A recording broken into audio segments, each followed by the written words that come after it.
তেওঁৰ ডিক্টেশ্যনত, তেওঁৰ এজেণ্ডাত, তেওঁৰ সমৰ্থনত কাম নকৰা সংবাদ মাধ্যমৰ বিৰুদ্ধে তেওঁ নানান চক্ৰান্ত আৰু ষড়যন্ত্ৰত লিপ্ত হৈছে।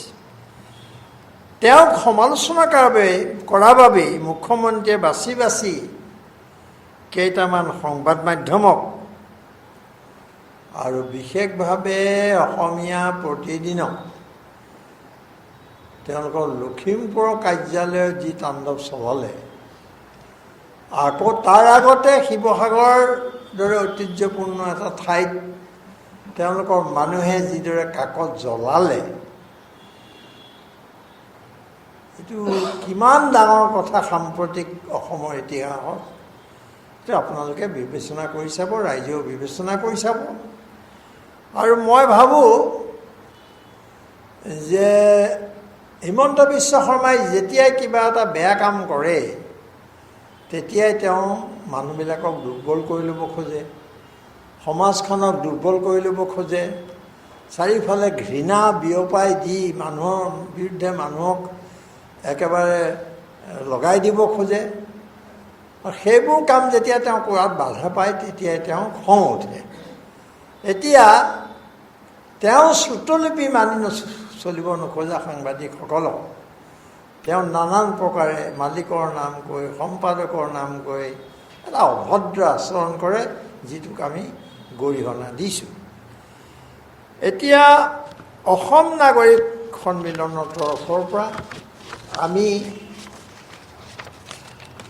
আৰক্ষীৰ এটা দুমুখীয়া নীতি, এতিয়াতো মুখ্যমন্ত্ৰীগৰাকী তত্ত্বাৱধায়ক মুখ্যমন্ত্ৰী, তেওঁ কোনো ক্ষমতাই নাই, অথচ তেওঁ কথাই প্ৰতি পুলিচক নিৰ্দেশ দিছে, আমুকক উঠাব লাগে, তামুকক আনিব লাগে, কৰিব লাগে। এই ধৰণে অসমখনক এখন তেওঁ জংগল ৰাজত পৰিণত কৰিছে।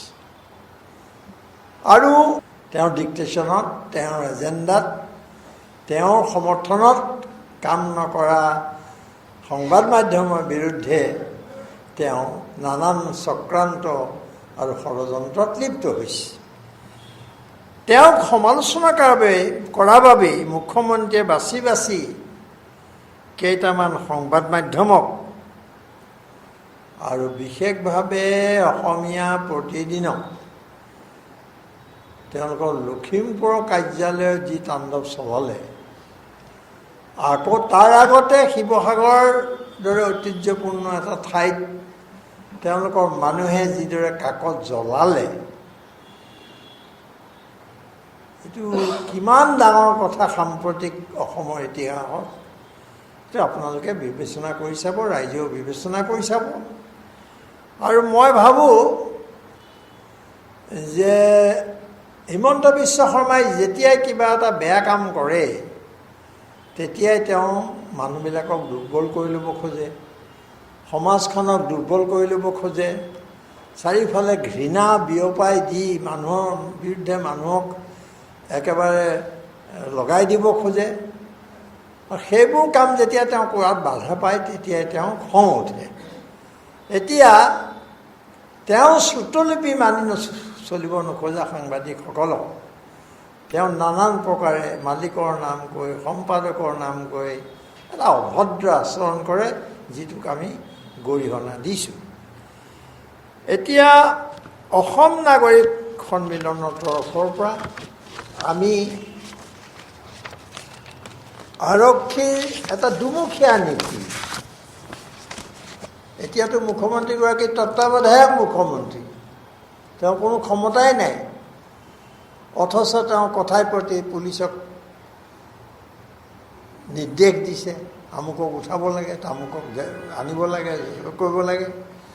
এই ধৰণে অসমখনক এখন তেওঁ জংগল ৰাজত পৰিণত কৰিছে। আৰু